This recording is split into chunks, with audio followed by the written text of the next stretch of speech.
Hi, good afternoon, my lovely audience. It's great to have you all back for our latest episode of State of Real Estate with Bayut, our webinar that we've been hosting for the last couple of months.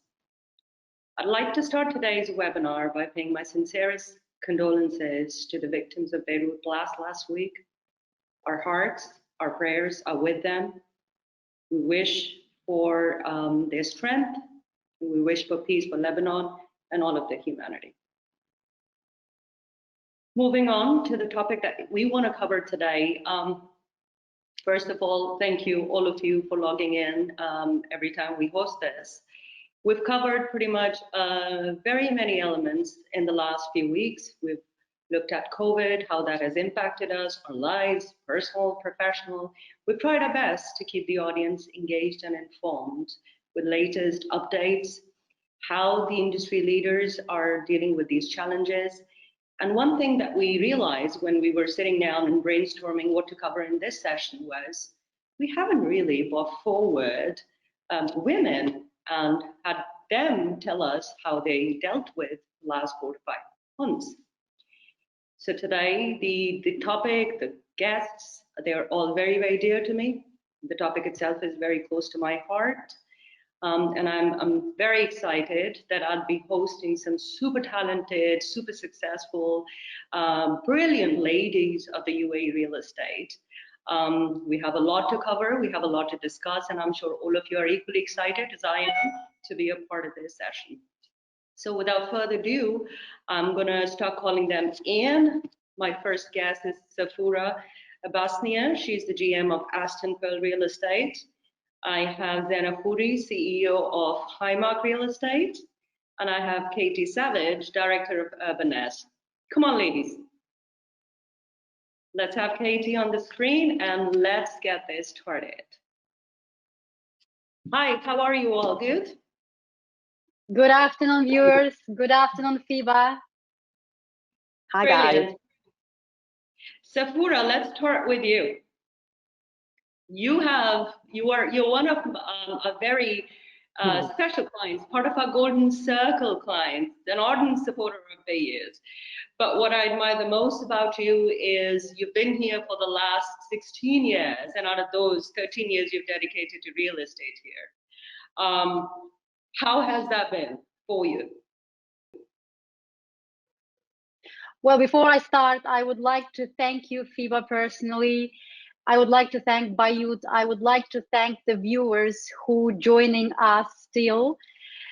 That we all have such a great honor to participate in a very inspirational and empowering webinar, which is super important, especially these days. Obviously, if any one of you, even if a single person, will take a lesson and will be inspired or encouraged to change the life for better, this webinar is not a waste. Brilliant, brilliant. I'll move on to Katie for a quick introduction, then I'm going to come back. I have a lot of questions I want to ask you ladies because I myself personally want to learn from you all.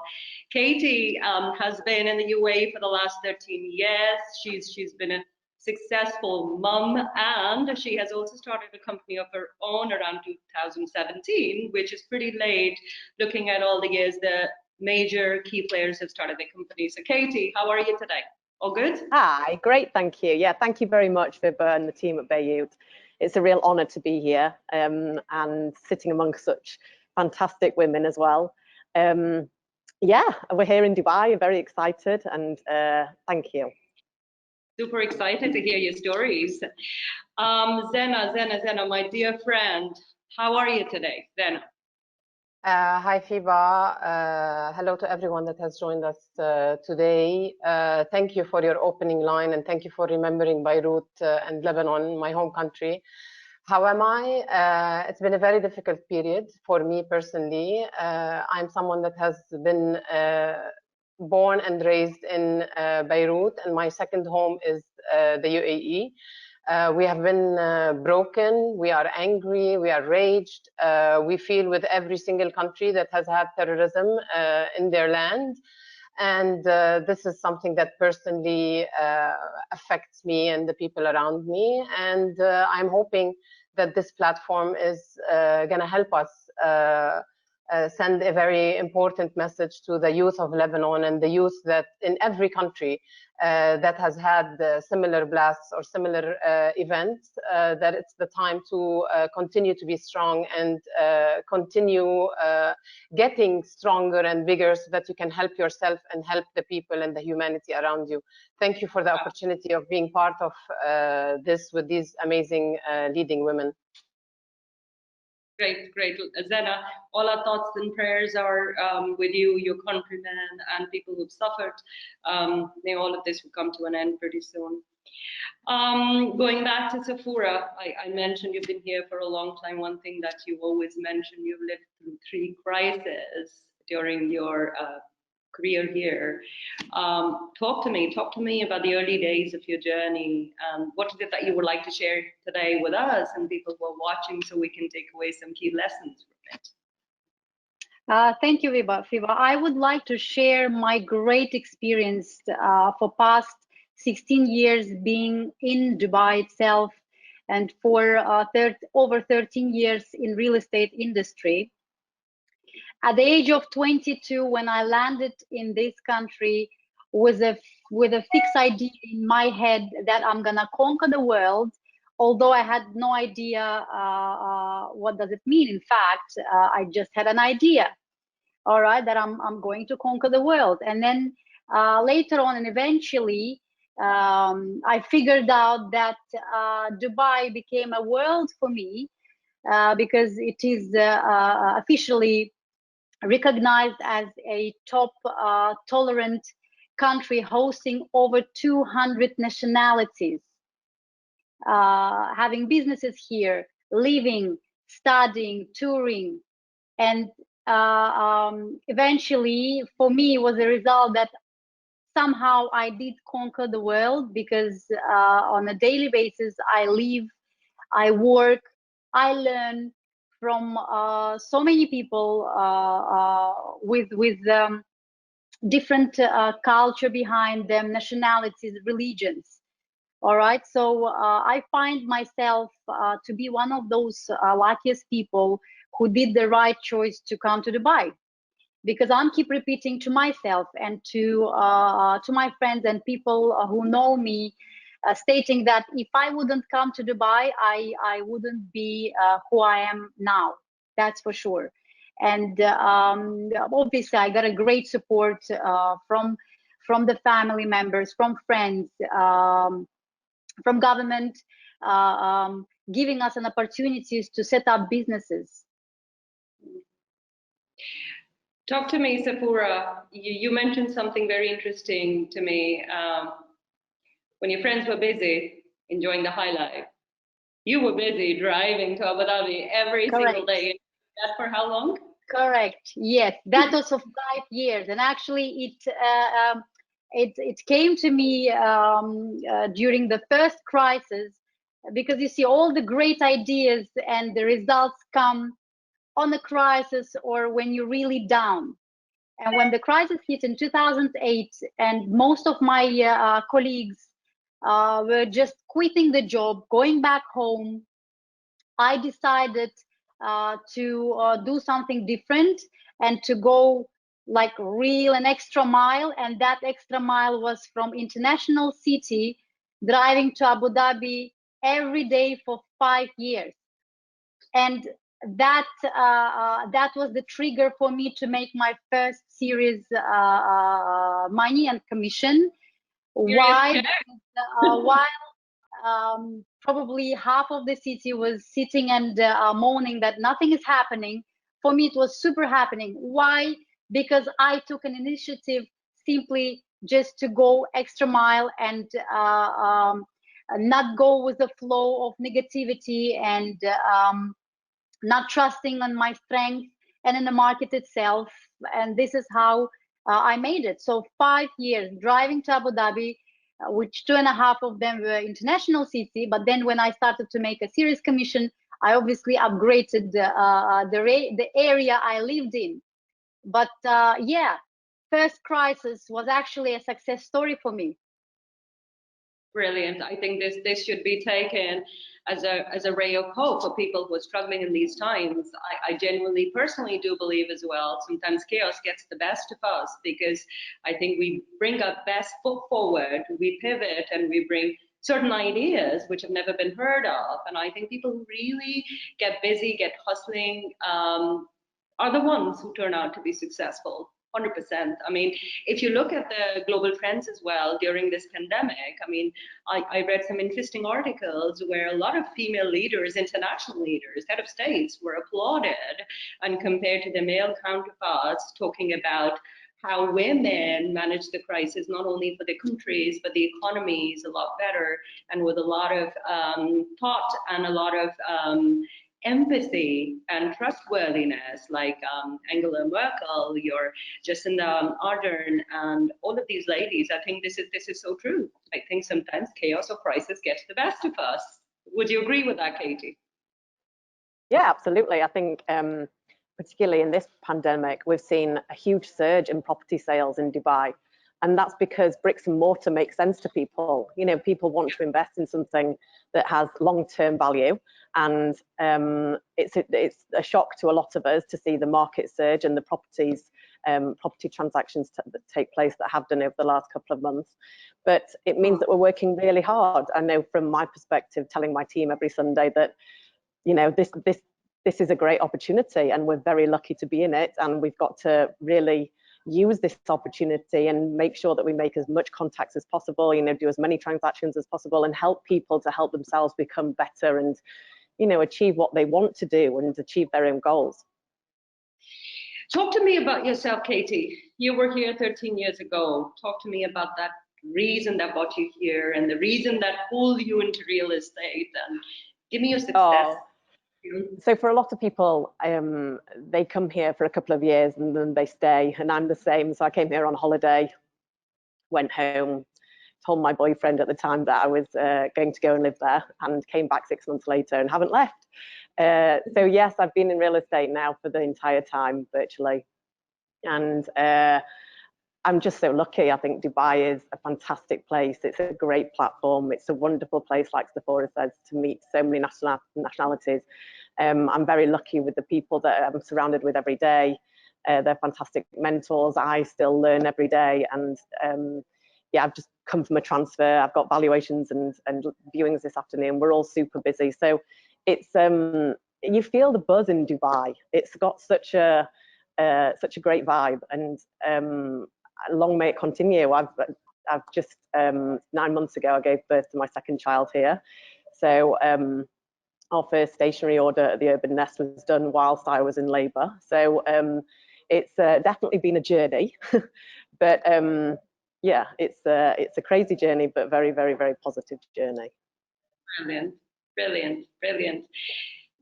Zena, one of the things that I will probably make a quote or a quotation or sticky note and post it everywhere in the office as a reminder is what you said to me 3 to 4 weeks ago when we were chatting casually over a cup of coffee. You go, you know, very earlier on in my life, I knew what I didn't want to be, what I did not want to be.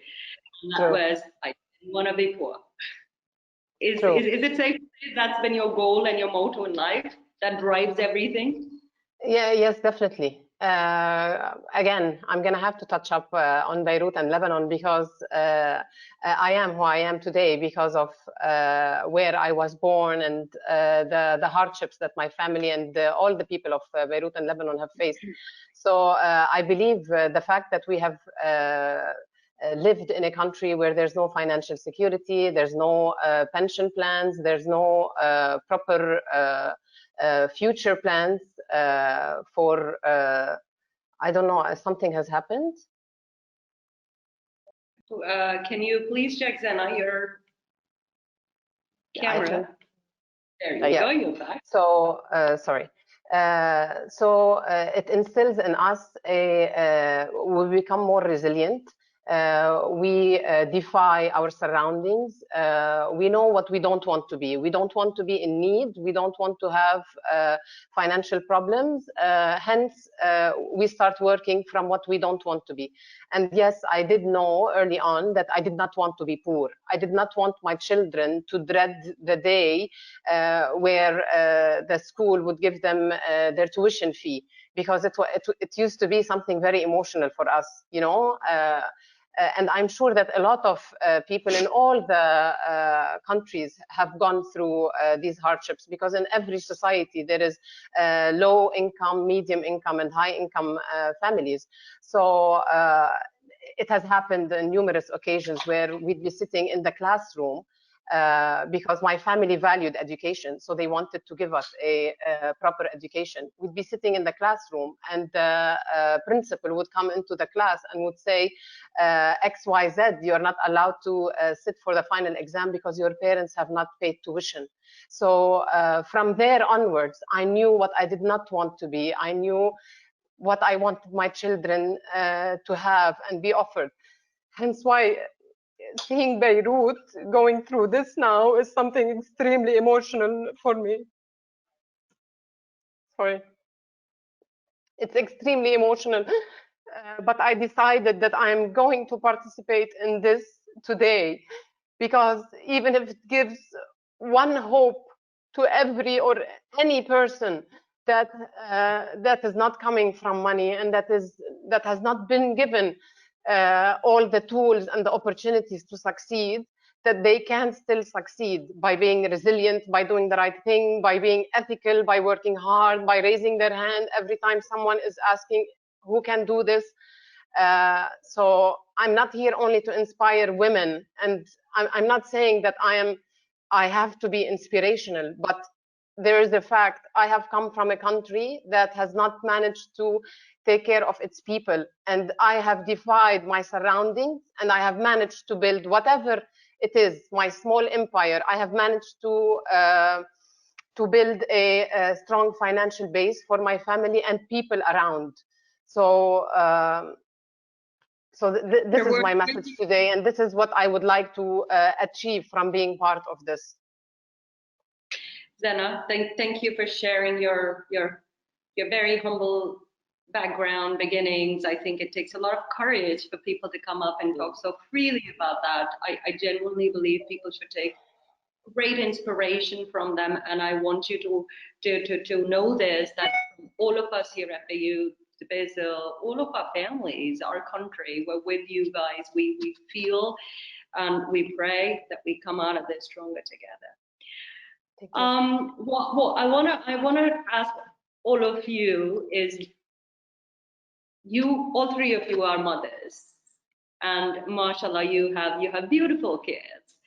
Talk to me, when the directives of working from home and homeschooling kicked in together, how did you guys cope with it? I've read some very interesting articles which talks about the fact that women in those times, like we talk about it like it was last year, but it was what, 3 months ago, 4 months ago? How did women manage? Women only managed to get, as per the studies I've read, 1 hour of uninterrupted work, whereas men could manage 3 hours. So how did you guys, running successful businesses, leadership position, and then kids in the house, how do you manage that? Talk to me about that experience. Katie, would you like to start? The strongest negotiator I've ever met is my 2-year-old son, Sunny. So to be honest, we negotiate over everything every day. I have babies, so they're not in education, full-time education yet. So I'm very lucky that I could employ a wonderful nanny who's my absolute angel. And thankfully, when I first had my second son, unfortunately, due to a huge tragedy, my business partner had to rush home. So Duke had to come to the office every day with me. So we'd already faced a lot of challenges when he was only a week old, 2 weeks old. He was running things with me. So he came to transfers, and he chaired meetings, and he came to viewings. And so a lot of people know Duke already. And I think you just get on with it. You know, you have to adapt. And although the last 6 months has been a real test, we're all in it together. So, you know, and people's safety is paramount. But hopefully, either whether this is the new normal or we can get back to some form of reality like it was before, again, we'll adapt, and fingers crossed school's around the corner. I'll not tell your husband, but did he manage to get more work done than you? He's still in our bedroom every day. He's very supportive and very paternal. I'm very lucky on that front. So he has a very demanding job as well. So he's good at balancing both. I think we're looking for some presents. Putting in full time. Thank you very much, Katie. Zena, talk to me. How was lockdown for you with kids, being at home, work from home? How did you manage that? It was actually challenging. Probably, again, I was a little bit more impacted by Corona, considering I have a medical condition that where I had to stay at home. It was definitely challenging. My husband was very, very supportive. As Katie said, we're lucky to be able to have someone that can actually help and lend a hand at home. For me, I took the time during Corona to work more on my skills. I found that just like in 2008, I managed to use that crisis to my advantage. I also decided that I'm going to continue working during these times. So during that period, I started a segment on Instagram where I wanted to address more the people in real estate, as well as I started working on my executive MBA. I was very busy during this period because I believe in times like these, you have to work more on your skills, because at the end of the day, when this is going to finish or this is going to phase out, you need to have the right tools, and you need to make sure that you come out of this stronger. And this is not just a slogan or a cliche. Or one of these phrases that you see. So you need to make sure that when everybody else stands still and they are waiting to see what is going to happen, you need to make sure that you come out with more skills and tools to help you overcome the next phase. And I still believe that the next phase, and Corona is not over yet. I know that people have, the countries have opened up, etc., but it's not over yet. And this is something that probably we're going to have to live with for the next 12 or 18 months, hoping for a vaccine for things to go back to another normal. So you invested in yourself and you spent time with the family. Sephora, what about you? Your kids are a handful.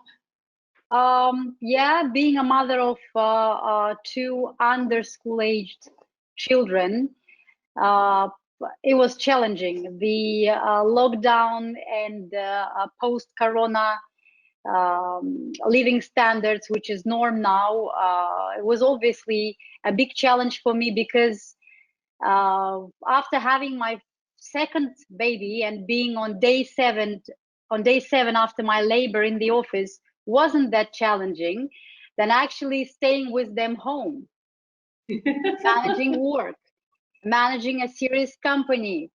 And that was a big challenge. But again, you know, we all work, we manage serious businesses, we do cook, bake, yoga classes, workout, all kind of activities you can do with your even underage kids, if it's a drawing, if it's a jumping, or a reading. Again, walking a dog, and do all sorts of things to pamper yourself, and have enough time also to watch Netflix. Ladies, it's all possible, but in social media only. Yeah. In reality, I actually expected that question from you, Fiba, because for sure everyone wondering how those superwomen they live, and then how they cope with all that busy life they have, and their routines and etc. Let me tell you this: we are all human beings, all right? And no matter how strong we are still women, all right? And we do get help. We do get help from family. We do get help with nannies. Our partners helping us a lot, all right? So I don't want to lie saying that I'm super great on coping everything and everywhere and all the time. No, I have my flows. Sometimes I like to stay longer hours in bed and cuddling with the kids, you know, at the same time, not forgetting about the discipline, time management, and the responsibility we all carry behind us, right? So it's very easy to say that you need to balance your life and etc. But what I truly believe is that, first of all, you need to set your priorities. All right. Again, work on your self-discipline and time management. And the rest, it can be all worked out with the help of family, with the help of nannies. In my case, for instance, I thank her so much to take care of my children. All right. And obviously the help of your partner. Fiba, sorry, I would like to comment a little bit further on this point, because this is very important. And women all around, they ask us, probably when they see a woman that is successful in business or that is leading a company, they ask us, how do you balance? First of all, we don't look like this every day. That's a given. Second, yes, I do feel guilty at times. I do feel guilty that I am not spending as much time with my children. I do feel guilty that probably my nanny spends more time, and she is far closer to my children at the moment. But it is a decision. You have to decide what type of role model you want to be for your children. Okay? Women that do not work and stay at home are an amazing role model as well. But it is a personal preference. I decided I want them to know, especially my daughter, to know that nothing is impossible. I want her to be independent. I want her to make her own choices. I want her to not to have, because of financial because of not having financial freedom to drive the decisions in her life. I want her to know that women should not have to stay in an abusive relationship just because they are not financially stable. Women should not have to stay in a certain country just because they are not financially stable. There's a huge message behind this. And hence why I support women in the workplace, and hence why I believe the role of a working mother or a non-working mother is approximately the same. It's just a personal preference. What do you want to instill in your children and the people around you? 100%, 100%.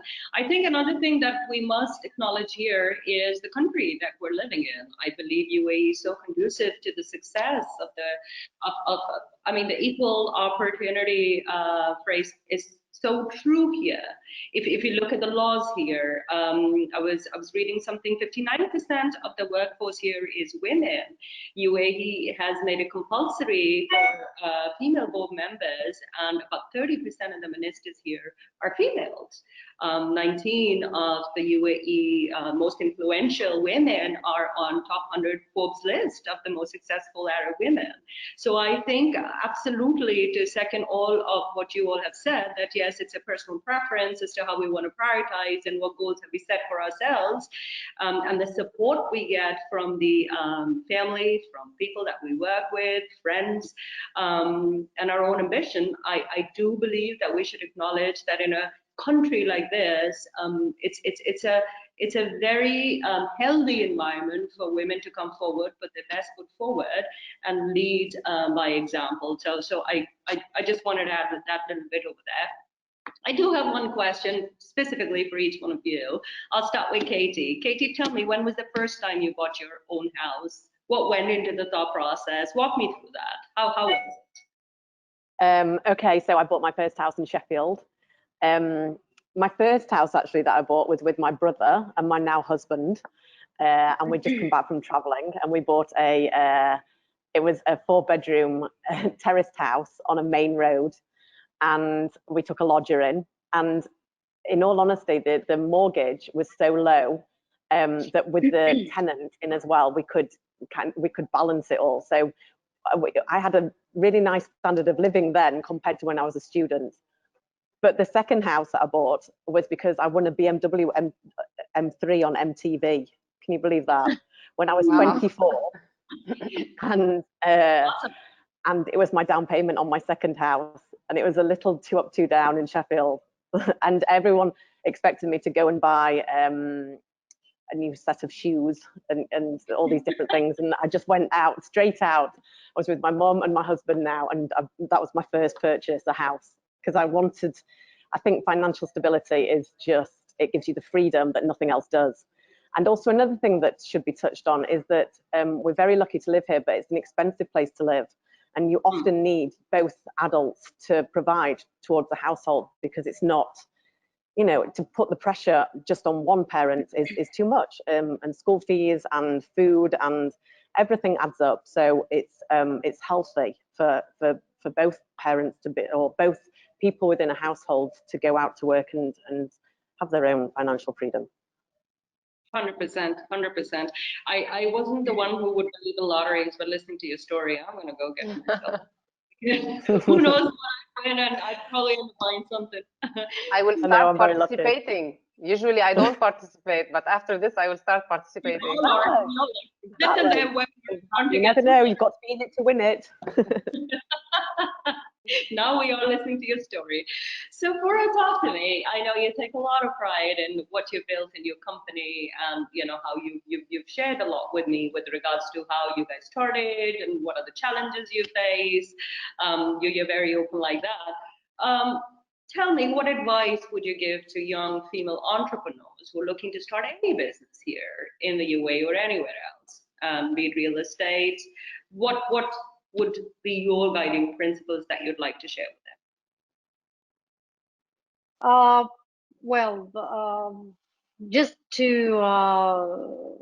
mention quickly that when we started the company, it was just 2 people, 1 admin, and then we grew up to 50, and that came throughout the years, effort, patience, passion.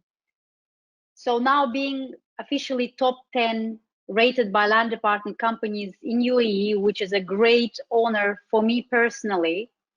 All right, what's behind it is a great work, patience, and passion.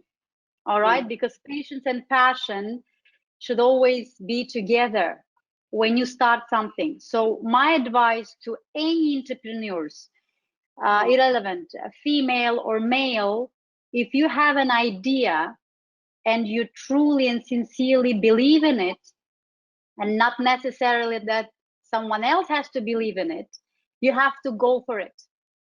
All right, you have to start, and then you will find out what's the outcome. So first you should have an idea, then you should have a passion about it, and then you should have a patience to go all the way and see your success. Because ladies, you would all agree with me that success, it's not an escalator to take you up, right? It's a ladder that you would need to climb, and as practice shows that the first and second and third steps are the hardest ones. So no matter what business you set up and how big or small it is, you need to have an idea and believe in it and work towards it. Obviously, by setting your goals, by putting a system in place, by having a strict discipline, investing on education as well. It's super important, because the more we go into the work process, the more knowledge you require. So all these aspects are super important when you start your business, irrelevant how big or small it is. 100%. I think what you said about persistence and, staying at it, how success is not an escalator, it's a ladder, is so true. You have to keep Correct. at it. Yeah. Yeah. Yeah, because the main three pillars of any success, no matter you are self-employed or you are employed, is the basic pillars of a persistency, all right, passion, and the discipline. Mm. And while you going towards your dreams or your goals you set for yourself, you should never feel sorry about yourself, saying that, oh, I work a lot. And we all work 10 and 12 hours till today, even being a successful women. All right. So the moment you feel sorry for yourself, then the things will go slow or will go down. 100%. Because no matter what situation you fall in life, and usually, again, as the practice shows, the harder you fall is the higher you will shoot up. All right, is basically because you are motivated. And again, no matter what challenges you have in life and how many times you fail, you just need to stand up, brush off, and then move forward. 100%. 100%. That's the only key to success. Agreed. Zena, talk to me. We all say UAE is a safe haven for investors. What's your thoughts on female investors? Do they make decisions differently? They make a decent chunk of investors that buy here. I mean, I was in the last two quarters of this year, they did transactions of about 9.2 billion dirhams. How has your experience been? Do they think differently? Do they process things differently? Look at different things, or talk to me? First of all, since you brought up UAE specifically, I want to thank this generous land and these outstanding leaders for their for being so hospitable to all of the talent from all around the world. And as you said, it's a great place for women as well as it is for men to actually grow their career. And this is what all of us have managed to do in this environment. Also, I want to say about the first home. I actually bought the first home that I sold. So the first first house that I sold, I bought it back from that client 1 year and a half ago. 1 year and a half later. So this is when it comes to talking about first homes. You were asking me about female investors. We see them; they are very present in the market, and I think this is a result of women wanting financial independence and women wanting to make their decisions. Previously, in conservative societies, women will not go to school, will not go to university, because they believe there is no point in investing in a woman because she's going to get married and get children and sit at home. But this is no longer there, and we see that women are equally educated and equally financially stable, and they want to make their own decisions as well. So I am in touch with a lot of women-led funds in the region that invest heavily in real estate, and they are very active. They make sound decisions, and I feel that a woman also has a sixth sense that is quite active. So I find that they take also the right decisions, and they are very active in the region. Then we've lost you again. If you could come back there, but I completely agree with you. I think because of financial independence, women have become very smart and savvy with the choices they make. I'm guilty, Katie, of probably with the lottery money buying a few shoes and then buying a house, but at the same time, I know for a fact that I need to look after myself, so I need to invest in my future. And we all know real estate here is the safest bet that people choose. Fiba, if I may add something to that topic. Sure. Well, it's very true what Zaina mentioned about the female investors and etc. But we all need to remember that even behind a male investors, there are always great female investors that they take a decision as well. All right, so it's super important, and yes, it's been for centuries, and it will continue when women still can guide serious and mature male investors to make the right choices, because this is what we face in our real estate practice, that we know that eventually for a second or third viewing, they show up with a wife or a mother or a fiance or even daughters giving the final decisions. Yeah, so it's super important to not forget this because again, like Zaina said, it was not a trend before to have to give an education to female children, knowing that the girl will sit at home and be a mother and it's going to be wasted. It's not the case anymore. And in a modern world, female is requested by the society by default to be equally educated, equally responsible in decisions that I made, irrelevant family decisions, business corporate decisions, and etc. Absolutely, absolutely. Katie, I'd like to bring everybody's attention to this really interesting fact that we spoke about earlier on. We talk about women being equal partners in the financials of a house or making investment decisions. We have a very interesting mix in your office where your workforce is 16 women to 2 men. Talk about gender equality.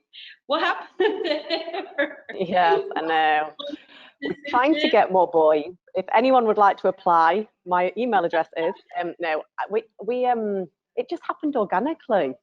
I think it's all about hard work, dedication, consistency, like Sephora said, and the people that I have around us are true testament to that. There's a lot of working mothers in place. There's a lot of ladies that are married to people that work for Emirates, who have been heavily affected by this crisis, obviously. And they are doing what they need to do. And I think that's something that this has really brought forward. So yes, we have 2 lovely men with us. Actually, we have 3 men, but yeah, it's highly imbalanced at the moment, so we need to change that. The number keeps on growing. I mean, I'll give you that. 2 weeks ago when we had lunch, you told me it's 1 guy. Then 3 days ago it was 2. We're trying. We're trying our best. We're trying our best. We seem to attract a lot of strong female ladies. Ladies, I have some super awesome questions from my audience, and then after that, I have one question that I would like to ask all of you, and then we'll move on to the next segment. So let's start taking questions from the audience. The first one is my super favorite, and feel free to answer it however way you guys want to. I'll give all of you a shot at that. You are all beautiful women. Do you think appearances make a difference in being successful in any industry like real estate? Who would like to take a go at that? Shall I start? So I knew these 2 would say yes. Please go ahead, Sephora. Give me your answer. Talk to me. Thank you, Zaina. Thank you. No, it's not. It's like Zaina said, we don't wake up like this, all right? And we don't go to work every day like this. There are times where you have just to put a ponytail, put your sneakers on and go and be in a construction site. So is the appearance effect on the success? No, because you all need to remember one thing. Success has no gender. There is no nationality stands behind any success, all right? And no matter how old you are, how good looking or not, or confident or not, it really doesn't matter. Because to be successful, there are steps and pillars to build your success on, which you strictly need to follow and believe in them. So my answer is no. Zaina? I would like to answer the question with a question. And my question is every good-looking model successful? We are not the prettiest. We are people that respect other people by grooming ourselves and by looking clean and nice and groomed, etc. This doesn't mean that this is the reason for our success. I do believe that people that are groomed will be taken more seriously, because people taking decisions to buy a home, they want to buy a home from someone that has it together. And your appearance, looking professional and looking that you are really in control of your area and the industry that you are in, definitely plays a role. But it gives you 8 seconds. This 8 seconds, either you make it or break it. And this applies to all women in all industries. One example is Barbara Streisand. Barbara Streisand was not the prettiest, but she managed to be very successful in an industry that is only dependent on looks. So I refuse to accept this this statement in these times, you know. But it's very interesting. It's something that we get asked a lot. Yes, I think this is probably a misconception everybody has. They think women get it easy. I don't think we get it any easier than any. This actually the other way around. This actually talks less about the investors that are buying. If an investor is buying just because a woman is pretty, tell me where they are and I'm ready. Okay, I'm going to come to my next question. I'll let you take that, Katie. How have you handled being in a senior position as a female in a male-dominant industry? I mean, I can clearly see your talent hiring men in your company, but yeah. the other challenge? I don't think it's when you're focused on your journey and your path, and you're working really hard to do the best job that you can do. Gender is only it's only a paramount issue if that's what you're focused on. So we're all living souls, and you know, as far as I'm concerned, it doesn't, whether it's male or female, if you're working really hard and you're dedicated to your passion, then that will shine through. I agree with you 100%. I think again that's a misconception. Zena, for you, this question: what has been the biggest stumbling block along the way for you in your journey? When you look back, you're like, okay, that was something. I believe it was 2008 crisis. I had just been in Dubai for a couple of years, and I was just starting to learn the industry, etc. Probably entering the industry was the biggest block for me. I left Lebanon because there was a war. I came to Dubai. I thought that I had a position with one of the leading developers. I came to Dubai, and then my application was rejected because they didn't think that I would be a good salesperson. And that period was quite difficult for me, where I had to prove to people in the industry that yes, I am motivated enough. I'm not only a pretty face. I'm someone that can offer something to your organization. And then I went into the real estate industry. So I was rejected at the beginning. So that was probably the biggest stumbling block for me. Everything happens for a reason, Zena. Yeah. And you're here today. Brilliant, brilliant. Safura, over the years, what action steps have you taken to empower fellow women in your industry, in your circle, be it your personal circle of friends or family or women in real estate? What steps have you taken? Would you like to share something with us? Yes, I would like to share a very simple story of, I call it a story of pair of shoes. All right, where as I mentioned you when we had a coffee, that I started from hospitality, then moved to a retail sector where I used to work in cosmetic shops, and it was in Emirates Towers. And a good friend of mine was working in a next door shop of Sergio Rossi, Malika. I hope you're watching us.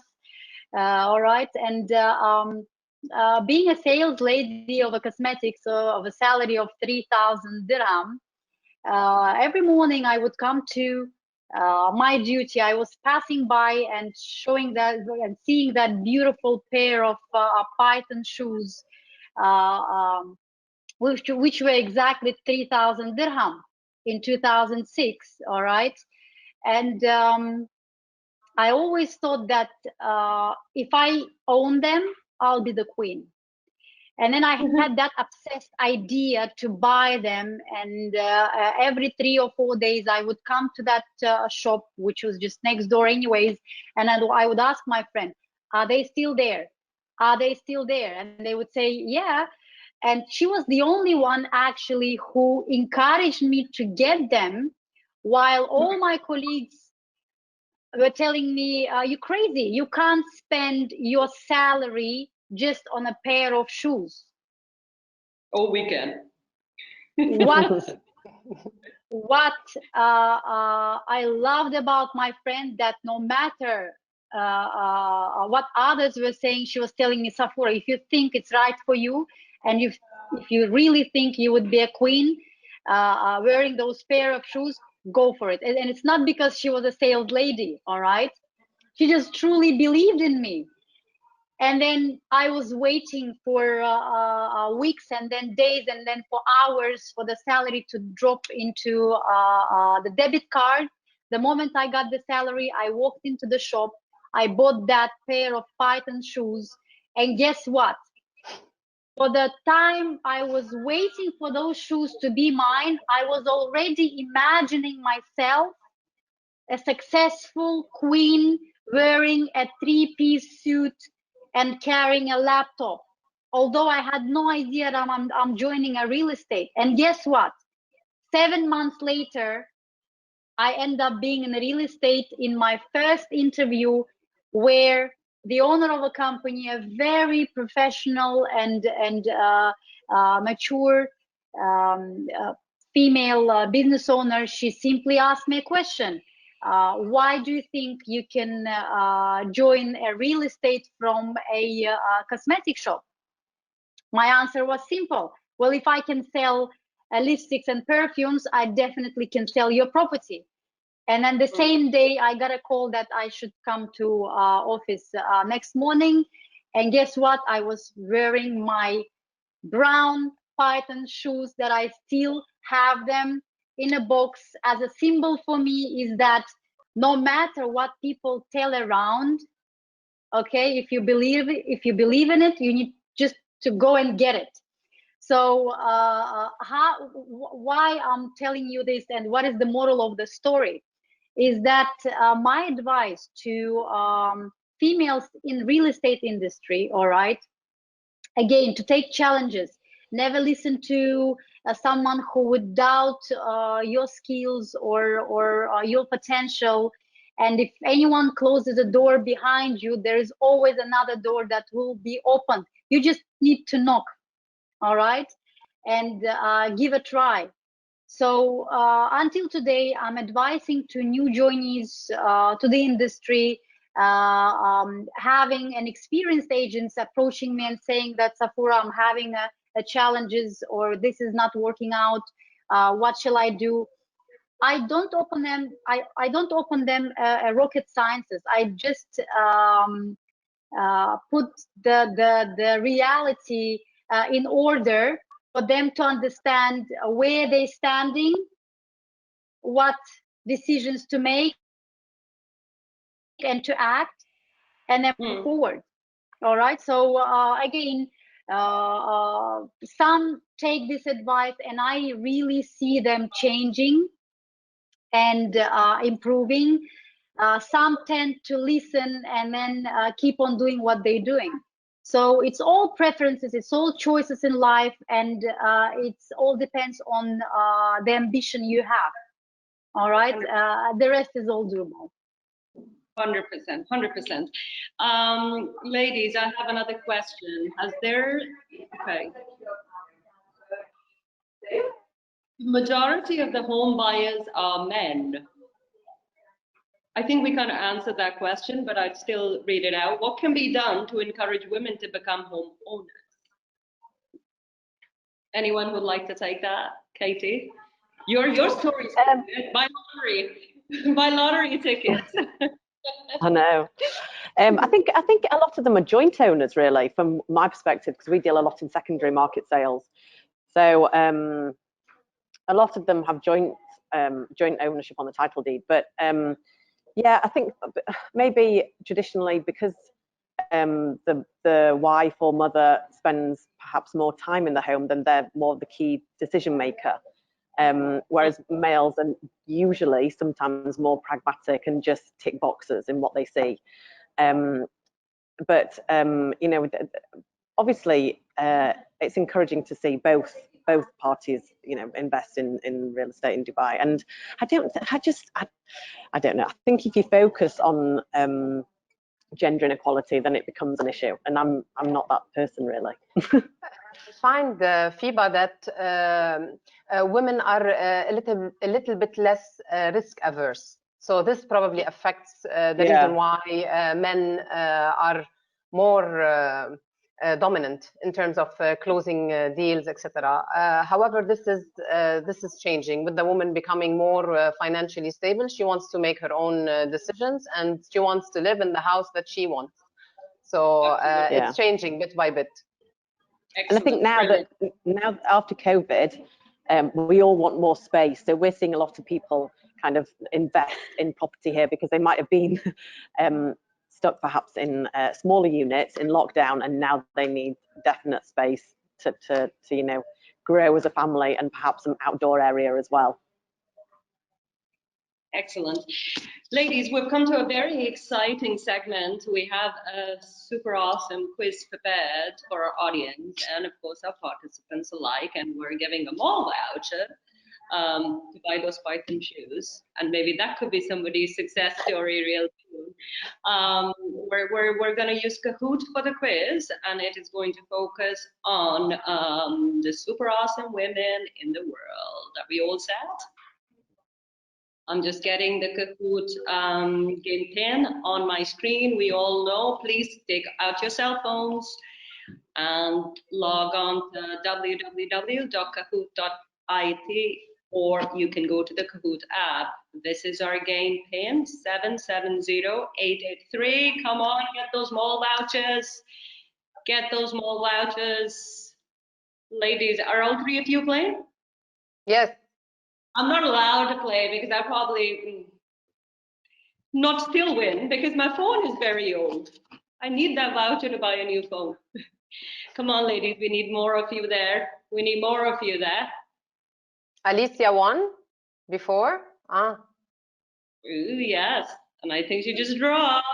Yeah. Well, as soon as we spoke about mall vouchers, I can see a lot of men joining. I don't want to play against Alicia. She's too competitive. She always wins. Come on, Alicia, this one you have to win. This one is yours. Come on, let me know when you want me to start this, yeah?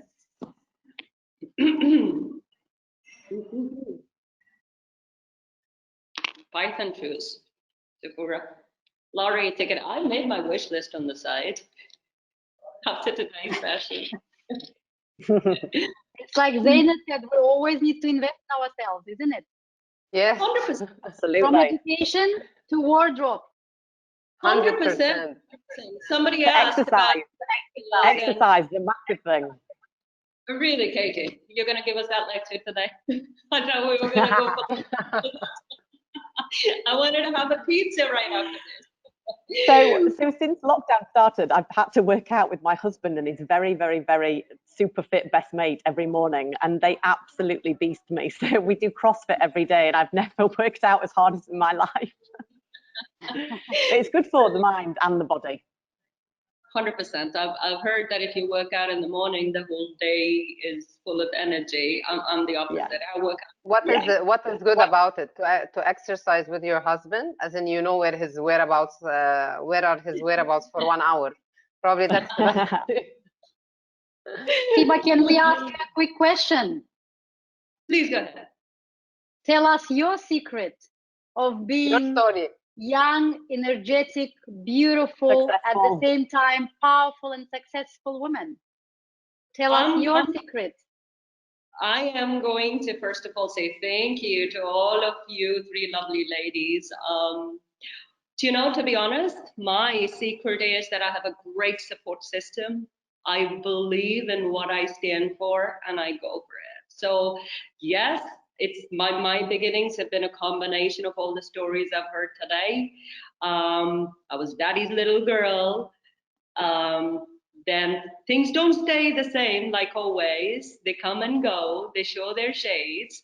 But I think the best one can do is just stay focused and deliver on what you have set as a goal for yourself. My dad used to say that winning is a must. It's not an option. You have to win everything. That's why I'm pretty competitive too. I've been barred from joining this quiz today. But I think the success story or the secret is that you have to know what you want to do. You keep at it. Of course, there are failures on the way, but you keep at it and build a support system around yourself. That support system could be yourself, investing in yourself, your education, finding the right people to motivate and encourage you. But yeah, and then surrounding yourself with successful people like you girls and you women is so inspirational. You leave your countries and you come here and you start from nothing and then become so successful. I think it's just so inspirational. So thank you for asking that question and thank you for being part of today's session. I hope that we can give one or two bits of advice to somebody who's going to make a difference. I think we have a very healthy number of players now, so let's start the quiz. Let's see who's going to the mall today. Question number 1. Let's wait for that. 3, 2, 1. Okay. Already? 16. It's tense. It is tense. You only have 20 seconds to answer all of these questions. So are you all ready? Ready? This is like a brownie points or? Okay. So just like that, just warming up. So nobody can make excuses that the phone was acting up, the internet was not working. All right, seems like women are all ready. Okay, which inspiring female leader holds the title, wow, that was quick, the mother of the UAE? You have 2 options. And you have 20 seconds. Is that correct? We have 20 seconds for each question. Brilliant. Da, da, da, drum roll. Right, Sheikh Fatima is the most popular answer. And that is the right answer. Can I still? Okay. Second question. Who was the first woman to be named Time Magazine Person of the Year? You have 4 options.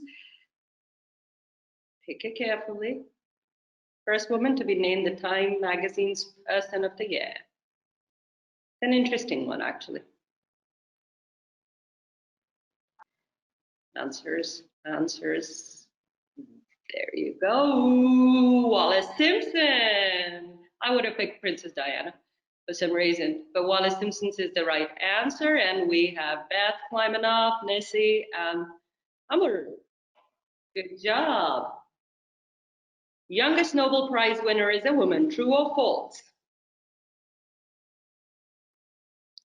True or false? Come on. Youngest by look and age, both. True or false? We've got 5 seconds. Let's bring it on. Where are my answers? That is correct. Your youngest winner is a woman. And Beth, wonderful. See, look at Alicia. Alicia's there. Right, this famous quote comes from a Grammy Award winner. Power's not given to you, you have to take it. Who is this person? She's won a lot of Grammys. She's been nominated a lot of times. Who ran the world? Who ran the world? Power's not given to you, you have to take it. Let's see if we get it right. Woohoo! A lot of people did. A lot of people did. It is Beyonce. Alicia slowly but steadily climbing up. I see Ben there too. First woman to hold a ministerial post in the UAE. You have three options. Sheikha Lubna Qasimi, Sheikha Manal, and Her Excellency Hud Al Rumi. Let's see who has this right. Who has the history of UAE in the belt?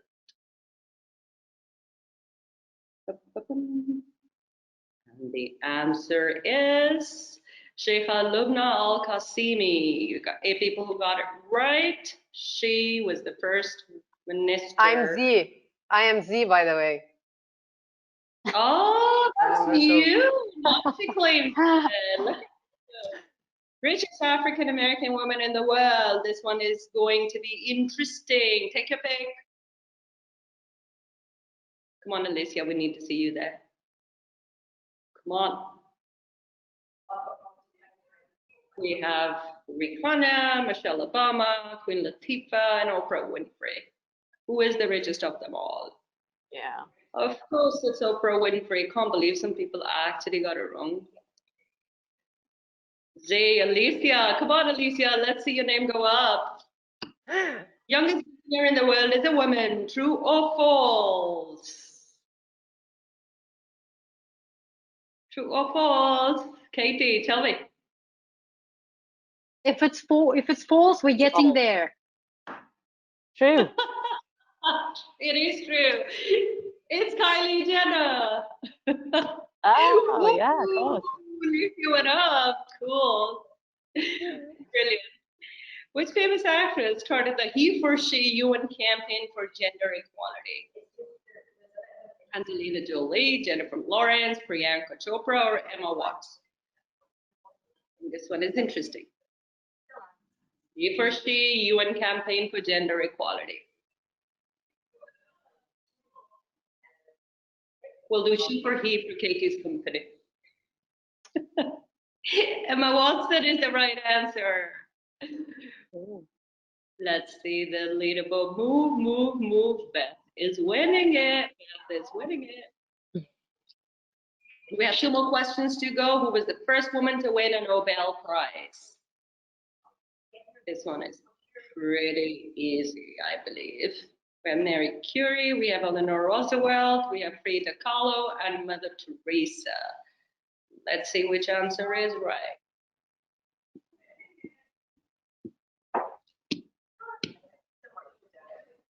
Curie, absolutely right. I started this in school back in the day. One of the very few things I remember. Z is climbing up. First woman to become a Fortune 500 CEO is Martha Stewart, Indira Nooyi, Melinda Gates, and Katharine Graham. Getting intense. Let's see who's going to go to the moon. 3, 2, 1. Katharine Graham. And Alicia is.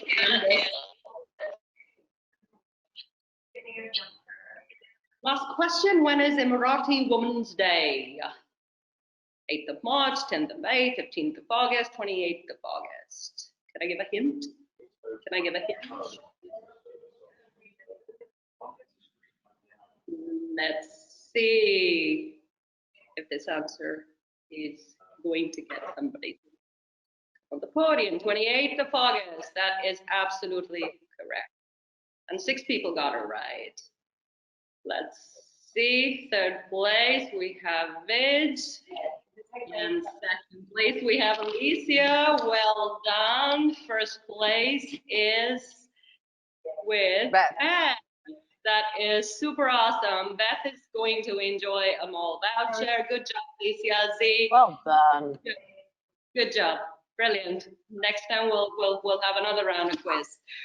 Brilliant, ladies. That was a little bit of fun, a little bit of general knowledge, just to see that a lot of powerful women has made it really, really to the top. And one last thing, how I'd like to end today's webinar, because it's been super, it's been very interesting for me. It's a great learning experience. I love talking to successful women or successful individuals who can share their stories and are so candid about it.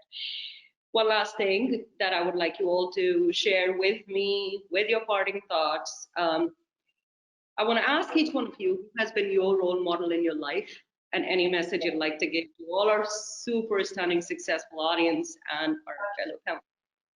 Let's start with you, Katie. Okay, my mum is a major role model in my life because she's a very strong lady, and she always pushed both my brother and myself to do very well. But she always said to my brother's a lawyer, and she said to my brother, you have to do well for yourself and your family, but you have to do better, Katie, because if your husband runs off with someone younger, then you might have to support your family as well. So she's definitely a role model. But also my partner in crime as well, my business partner, Linda Muldoon, who's not in the UAE at the moment, but hopefully coming back very soon. And she's a very strong lady and yeah, a definite role model within the industry. So yeah, those are my two hotties. Brilliant, brilliant. If you were not in real estate, what other profession would you have picked for yourself? I cannot hear. I said, if you were not, can you hear me now? I can hear you. Okay. If you were not in real estate, what other profession would you have picked for yourself? Me. I would be Beyonce. You, all right, brilliant. You were with Beyonce. I love that. I love that. Any parting thoughts? Just thank you very much for having. Yeah, Beyonce. Yeah, who run the world. Just thank you for having me, and whoever's out there who's listening to this, whatever you choose to do it with passion, and go for your dreams and set small goals and build on them, and you'll reach what you want to do, and you'll reach your target. Brilliant, brilliant, Katie. Thank you very much. While we try and get a connection back with Zane. I'm gonna go to the talk to me, your role model. I have two role models in my life, which is simple, my dad and my mother, because I take from both of them the best I could, and I'm still doing, because I admire the wisdom, the patience, the big heart that my father has, which I have it genetically, first of all, from him. I thank him so much for that. And from my mother, I learned a lot. And especially after being mother myself, I realized how tough it is, what responsibility she carries, even being a housewife for over 40 years. The challenges, physical, mental, emotional, she was going through to raise us, being 4 children in a family. This is a role model for me, again, which I implement in my business, because again, I look at my business as a family too. And I try to remember the tips that my mother used to give me, and even till today, telling me that I should have different ways of approaching no matter employees or colleagues. So I learn a lot until today from my parents, how to live, how to be successful, how to treat people.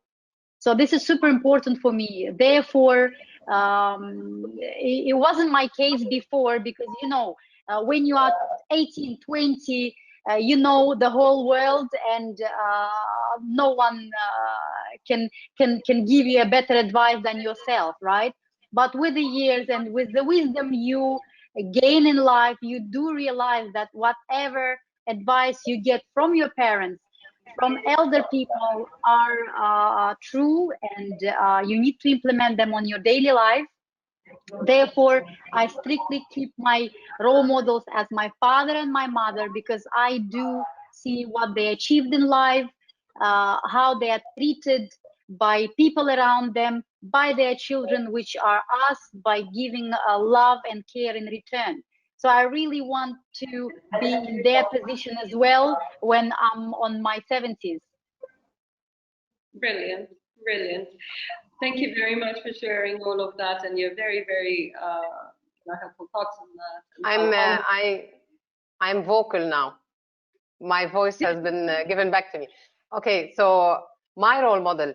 I do not have one single role model. Every individual that is ethical and that is hardworking is someone that inspires me. There are a lot of leading people around the world, and I am inspired in certain decisions or certain positions that they actually take. So I'm inspired by these admin ladies that work in our office that have 15, 20 people back home that they have to send money to. I am inspired by the workers during Ramadan that have a smile on their face while picking up the trash on the ground. I'm inspired by every single ethical, hardworking, positive individual around us. This is what inspires me, and these people are my role models. Yeah, good. Jenna, talk to me. If you wouldn't have done real estate, what other profession would you have chosen for yourself? I'm going to ask you that. Me? Yeah. For me, I would have definitely been into media. I started, my early beginnings was in media. I've done media, radio, TV, etc. for a long period of time, and I still do it every once in a while. Whenever I'm taking a break from real estate, I would definitely have gone into media. Probably previously I was in the entertainment section of media. Now I would be more involved in social talking about the social combinations or social aspect of every society, considering I'm very much vocal on this regard in every platform I am put in. I think that's very important. With age and experience, we become wiser. And then, of course, what we wanted to be 20 years ago is going to be different than today, because now we have more knowledge. We know what the world needs and how we can make an impact. Just commenting on that, at 6 years old, I wanted to be a belly dancer. So yes, people change, people mature, circumstances change as well. Sure. Sapura, you want to share some thoughts? What you wanted to be, not at the age of 6, but maybe at the age of 20? J-Lo. Oh, she's going to run for your money. If Kathy is going for Beyonce, I'm definitely J-Lo, being active, beautiful, and tight when I'm 50, all right? But again, this is a joke. Right. If I would have an opportunity to choose another profession, I would definitely go for photography. The simple reason behind it, being a granddaughter, and the daughter of a dynasty of photographers, having that in my DNA, all right, I would still prefer to continue the industry of my father and my grandfathers. And actually, I'm planning to do that, not even stepping out from a real estate. All right. Sorry. Now we all know that we are super busy, and this is our third crisis that gives an amazing opportunities to real estate industry. Correct me if I'm wrong, ladies. Once we back to a stable, normal, all right, I'm definitely looking into photography field to develop in myself and get an education from my father to do it an old school classic photography. Excellent. Brilliant, brilliant. Well, I wanna thank you all for sharing your very, very personal moments, your professional successes, your highs, your lows. We've had a little bit of connectivity issues with Zena, and then in the middle of that we had the quiz. But honestly, ladies, such a pleasure to host you three today. I've had a great time building rapport with you guys, doing the video, the photo shoot. I think that's gonna stay forever. And so would this webinar be. Thank you very much for your time. Thank you very much, a lovely audience. Thank you, We will- Bayut. Thank you, Thank you. Fiba. Thank you. Thank you. All right, thank you very much for tuning in, guys. Until next time, bye-bye. Good luck, enjoy your day.